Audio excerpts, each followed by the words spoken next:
आम्हाला राजे पण म्हणण्यासाठी लाज वाटते. दरबार भरवला.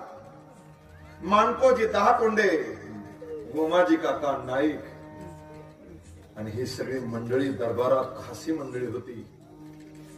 तब्बल 5 तासानं घोड्यावर बांधून आणलं. दोघाला येत नव्हते पण ताकदीनं आणलं. राजांच्या समोर उभा केलं. दरबार भरण्यात आला. म्हातारानं त्याला पाहिलं आणि म्हाताऱ्याच्या डोळ्यात रक्त उतरलं. म्हातारं बोललं, राजे हाच आहे सोनाराचा. याचे डोळे काढा. याने माझ्या सोन्यासारख्या फुलासारख्या लेखीचं वाटोळं केलं. राजानं त्याला विचारलं, तुला गुन्हा कबूल आहे, अपराध कबूल आहे?